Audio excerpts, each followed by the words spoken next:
میں اس وقت چکی کے پاس بچھی چارپائی پر بیٹھا ہوا تھا۔ کالے سانپ کو دیکھ کر میرے جسم میں کپ کپی طاری ہو گئی تھی۔ میں چارپائی پر سہما بیٹھا ہوا تھا۔ سانپ چکی کے نیچے سے نکلا اور کمرے کے اندر چلا گیا۔ سانپ کے کمرے کے اندر جانے پر میرا خوف کچھ کم ضرور ہو گیا تھا، لیکن ختم نہیں ہوا تھا۔ والدہ صاحبہ جب پڑوس سے آئیں تو میں نے انہیں سانپ کے بارے میں بتایا۔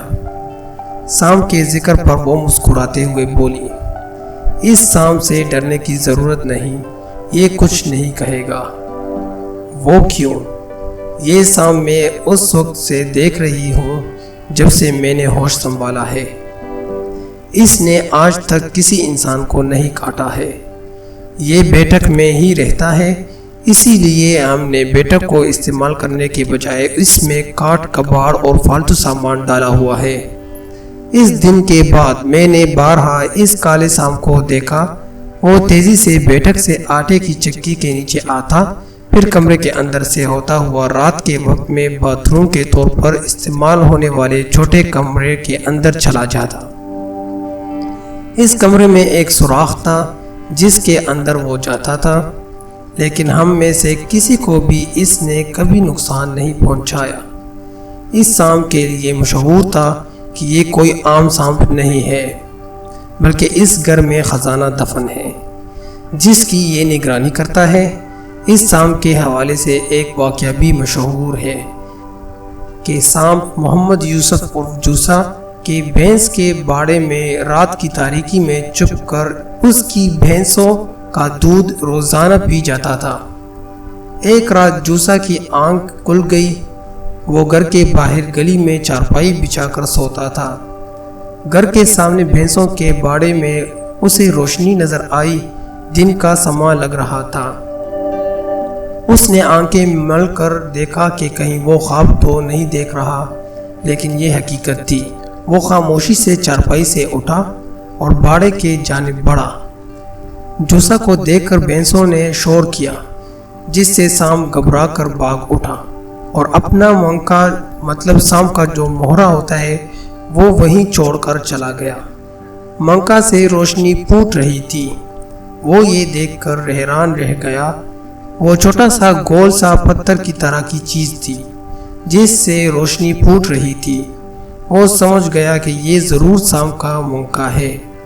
جوسا نے فوراً اس منکا کو اپنی جیب میں رکھ لیا اور گھر میں لا کر چھپا دیا۔ دوسرے دن جوسا کی بیوی سکینہ خالہ کے منہ سے یہ واقعہ نکل گیا، جس پر نیو سعید آباد کی عورتیں وہ منکا دیکھنے کو ٹوٹ پڑیں کہ ہمیں بھی وہ منکا دکھاؤ کہ دیکھیں کیسا ہوتا ہے۔ جوسا بھی اسی وقت گھر میں کام سے لوٹا تھا۔ اسے جب پتا چلا کہ یہ عورتیں منکا دیکھنے آئی ہیں تو وہ بیوی پر گرم ہو گیا اور عورتوں کو بتایا کہ اس کا دماغ چل گیا ہے، ہمارے پاس کوئی منکا نہیں ہے۔ جوسا کو اپنی بیوی پر گرم ہوتا دیکھ کر عورتیں ایک ایک کر کے وہاں سے کھسک گئیں۔ جوسا نے ساری زندگی اس بات سے انکار ہی کیا کہ اس کے پاس منکا نہیں، کہ اس کے پاس منکا ہے، لیکن لوگ یہی کہتے ہیں کہ سانپ کا منکا ملنے پر ہی جوسا نے بہت ترقی کی۔ اس سے پہلے اس کے پاس اتنا مال نہیں تھا۔ میری والدہ بچوں کی اسکول کی چھٹیاں گزارنے نیو سعید آباد آئی ہوئی تھیں۔ اس واقعے پر تبصرہ کرتے ہوئے انہوں نے گاؤں کی عورتوں سے کہا، یہ سانپ برسوں سے ہمارے گھر میں ہے اور فائدہ پڑوسیوں کو پہنچا رہا ہے۔ رات کو وہ جب سوئیں تو خواب میں وہی سانپ نظر آیا۔ وہ سانپ انسانی آواز میں بولا، تو کیوں غم کرتی ہے؟ اس گھر میں اتنا خزانہ دفن ہے کہ اگر تیری 7 پشتیں بھی کھائیں پھر بھی کم نہ ہوگا۔ دن کے 12 بجے صحن کو کھودنا شروع کر دے، سارا خزانہ تیرا ہو جائے گا، لیکن میری ایک شرط ہے کہ زمین کھودنے سے پہلے تو میرے نام کا دودھ اور مچھلی پر نیاز دلا دے۔ والدہ محترمہ یہ خواب دیکھ کر بڑی خوش ہوئی کہ سام نے اپنا خزانہ دینے کا کہہ دیا ہے اور کوئی بینٹ بھی نہیں مانگی، ورنہ ایسے خزانوں کے محافظ سام بینٹ لیے بغیر خزانہ نہیں لینے دیتے۔ میرے والد عبدالجبار کو مطالعہ کا بہت شوق تھا۔ اردو اور انگریزی کی کتابیں بہت آسانی سے پڑھ لیا کرتے تھے۔ اس دور میں انگریزی دور کی بات، لوگوں کو صحیح سے اردو پڑھنا نہیں آتی تھی۔ اس خواب کی تعبیر انہوں نے والدہ محترمہ کو بتاتے ہوئے کہا، سانپ نے دودھ اور مچھلی کی نیاز کا جو کہا ہے، اس سے اس کی مراد پہلا لڑکا اور پہلی لڑکی کی بینٹ ہے۔ کیا تم اس خزانے کو حاصل کرنے کو اپنی اولاد کی بینٹ دو گی؟ خواب کی تعبیر سن کر والدہ محترمہ ڈر گئی اور بولی، اپنی اولاد کی بینٹ دے کر خزانہ حاصل کرنے سے بہتر ہے میں روٹی اور چٹنی سے کھانا کھانا منظور کر لوں گی، لیکن اپنی اولاد کی بینٹ کسی صورت نہیں دوں گی۔ نانا اسماعیل کے گھر میں ایک نیم کا گھنا درخت بھی تھا، جس کی کئی شاخیں تھیں۔ ان شاخوں پر لگنے والی چھوٹی چھوٹی نیم کی گٹلیاں، جنہیں بچے نیم کی نسبت سے نمولیاں کہتے تھے، ان گٹلیوں میں بچوں کے لیے بڑی کشش ہوتی تھی۔ بچے صبح صبح گھر کا دروازہ کھلا دیکھ کر گھر میں گھس جاتے اور زمین پر پڑی پکی ہوئی گٹلیوں کو اپنے جھولی بھرنے لگتے تاکہ انہیں وہ چوس کر آم کا سا مزہ لے سکیں۔ ذرا سی آہٹ پر بچے گھبرا کر بھاگ جاتے کہ کہیں کوئی ان کی چوری نہ پکڑ لے۔ نیم کے درخت کے پاس کچی زمین ہونے پر جگہ ٹھنڈی ہوتی تھی۔ اس جگہ پر پالتو کتیاں آرام کیا کرتی تھی۔ بظاہر وہ آنکھیں بند کیے ہوئے ہوتی تھی اور ایسا محسوس ہوتا کہ وہ گہری نیند میں ہے۔ ذرا سی آہٹ پر چونک کر آنکھیں کھول دیتی تھی۔ اس سے باتیں کرنے پر اس طرح سے سنتی جیسے وہ ہماری بات کو بڑی توجہ سے سن اور سمجھ رہی ہے۔ ایک بار کتا مار مہم چل رہی تھی۔ کتوں کو زہر دے کر ہلاک کیا جا رہا تھا۔ والدہ محترمہ نے کتیا کو مخاطب کیا کہ آج باہر نہیں جانا، کتوں کو زہر دے کر ہلاک کیا جا رہا ہے۔ اس نے والدہ محترمہ کو ایسے دیکھا کہ جیسے وہ ان کی بات کو سمجھ گئی ہیں، اور اس روز وہ پورا دن گھر سے باہر ہی نہیں نکلی۔ نیم کے درخت کے سامنے ایک لکڑی کا تخت ہر وقت بچھا رہتا تھا، جس پر بچے کھیلتے تھے۔ بڑے بھی گرمیوں میں ہوا کھانے کو بیٹھ جاتے تھے۔ نیم کا درخت میرے لیے بڑی کشش کا باعث تھا۔ میں نیم کے درخت پر آنے والے پرندوں، جن میں مینا، کوئل، کوے، طوطا، چڑیا، چیل، کبوتر اور فاختہ سمیت مختلف پرندے اس پر آ کر بیٹھا کرتے تھے، میں انہی پرندوں کو دیکھ دیکھ کر خوش ہوتا تھا۔ ان پرندوں میں چڑیا ایسا پرندہ ہے جو زمین پر دانہ چگنے کو آ جاتی تھی۔ میں نے بچپن میں چڑیا کو پکڑنے کی بہت کوشش کی، لیکن وہ کبھی ہاتھ نہیں آئی۔ ایک دن صبح کے وقت میری والدہ پڑوس میں گئی ہوئی تھی۔ میرے بڑے بھائی محمد سلیم، محمد جمیل، بہن جمیلہ اور پڑوسیوں کے بچے صحن میں کھیل رہے تھے۔ ہم چھوٹے بچے تخت پر بیٹھے ہوئے انہیں دیکھ رہے تھے۔ اچانک کمرے کے ساتھ چھوٹا کمرہ جو رات میں باتھ روم کے طور پر استعمال ہوتا تھا، اس سے چوزے کے چیخنے کی آواز آنے لگی۔ ان دونوں گاؤں میں لوگ بکرے، بکری، مرغوں، مرغیاں، خرگوش اس لیے پالتے تھے کہ اچانک مہمان آ جانے کی صورت میں انہیں ذبح کر کے مہمانداری کر سکے۔ گھر میں چیز ہونے پر کوئی پریشانی بھی نہیں ہوتی تھی۔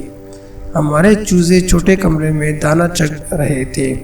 وہاں سے چوزے کی آواز آنے پر میرے بھائی سلیم نے دیکھا کہ کوئی چیز چھوٹے سوراخ میں سے چوزے کو اندر کھینچنے کی کوشش کر رہی ہے۔ اس نے فوراً سے چوزے کو پکڑ کر باہر کی طرف کھینچا۔ چوزے کے ساتھ اس کو کھینچنے والا وہی کالا سانپ تھا۔ سانپ شدید غصے میں تھا۔ وہ تیزی سے میرے بھائی سلیم کی طرف لپکا، مگر بچوں نے سانپ سانپ کا شور مچا دیا۔ میرا بھائی، جس کے سانپ کو دیکھ کر اوسان خطا ہو گئے تھے، بچوں کے شور پر اسے حوصلہ ہوا اور باہر کی جانب لپکا۔ دوسرے بچے بھی سانپ سانپ کہتے باہر نکل گئے۔ سانپ کا شور سن کر ہم چھوٹے بچے تخت پر بیٹھے سہم گئے۔ محلے والوں نے جب سانپ سانپ کا شور سنا، وہ بھی گھر میں آ گئے، لیکن سانپ چوزے سمیت غائب ہو چکا تھا۔ سب مایوس ہو کر چلے گئے۔ مغرب کے وقت نانا سلیمان دکان بند کر کے آ گئے۔ انہیں بھی محلے والوں کے ذریعے سے صبح کے وقت کا علم ہو گیا تھا۔ اس واقعہ کا سن کر انہیں تشویش ہوئی کہ کہیں وہ سانپ غصے میں کسی بچے کو نقصان نہ پہنچا دے۔ اس سوراخ میں آگ کے دہتے کوئلے ڈال دیے تاکہ وہ سانپ آگ سے جل بن کر مر جائے۔ اتنا کچھ کرنے پر بھی وہ سانپ زندہ رہا، اسے ذرا سا بھی آگ نے نقصان نہ پہنچایا تھا۔ اس واقعے کے چند دن بعد گرمیوں کی چھٹیاں ختم ہونے پر ہم اپنے گھر حیدرآباد آ گئے۔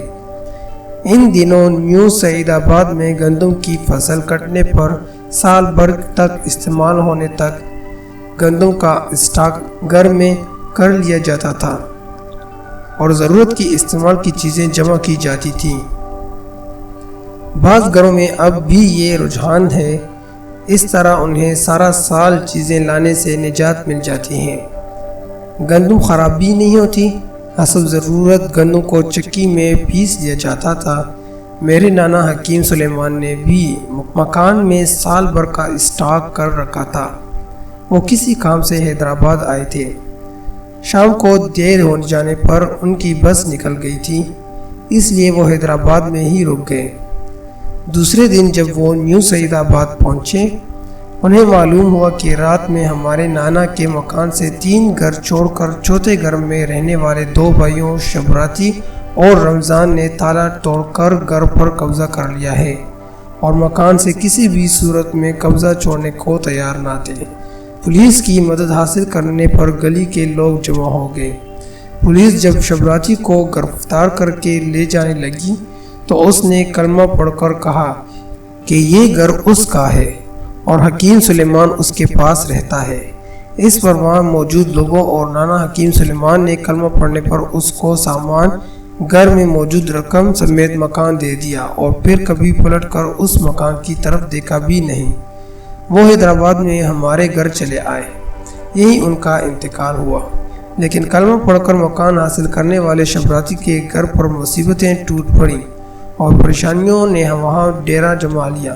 شبراتی اور اس کا بھائی اس دنیا میں نہیں۔ سنا ہے کہ اب اس گھر میں شبراتی کا پوتا رہتا ہے جو کہ نشئی ہو گیا ہے۔ مکان میں مشکوک لوگوں کی آمد و رفت رہتی ہے۔ مکان پر بظاہر قبضہ عام سی بات لگتی ہے کہ پڑوسیوں نے لالچ میں آ کر قبضہ کر لیا کہ حکیم سلیمان کے کوئی وارث ہیں نہیں، اس لیے مکان پر قبضہ آسان رہے گا۔ مگر یہ بات سمجھ سے باہر ہے کہ یہ واقعہ اس کے واقعے کے بعد ہی کیوں ہوا، وہ پہلے بھی مکان پر قبضہ کر سکتے۔ شام کے بل میں آگ کے کوئلے ڈالنے کے بعد ہی کیوں مکان پر قبضہ ہوا، یہ بات آج تک ذہن قبول نہیں کر سکا۔ ایسا لگتا ہے دونوں واقعات ایک دوسرے کے کڑی ہیں۔ سانپ کی ناراضگی کے بعد ہی مکان پر قبضہ ہوا۔ اس مکان پر کیا قبضہ ہوا، ہمارا نیو سعید آباد جانا ہی چھوٹ گیا۔ کئی سال گزر جاتے ہیں، نیو سعید آباد آنا ہی نہیں ہوتا۔ کبھی کبھار کسی شادی کی تقریب منعقد ہونے پر ہی گھر والوں کا نیو سعید آباد آنا ہوتا ہے۔ میری صحافتی مصروفیات کے سبب میں نے مجبوری ہی میں 40 سالوں میں چند ہی شادی کی تقریبات میں شرکت کی ہوگی۔ اچانک میرے موبائل پر میرے کزن کی مس کال آ گئی، جس کا مطلب تھا کہ شہر سے بارات پہنچ چکی ہے اور مجھے فوراً وہاں پہنچنا ہے۔ میں ماضی سے حال میں آ چکا تھا اور میرے قدم شادی والے گھر کی طرف اٹھ رہے تھے، جو کبھی گلی نمبر 8 ہوا کرتی تھی۔ اب نیو سعید آباد اتنا پھیل چکا ہے کہ گلیاں گننا مشکل ہو گیا ہے۔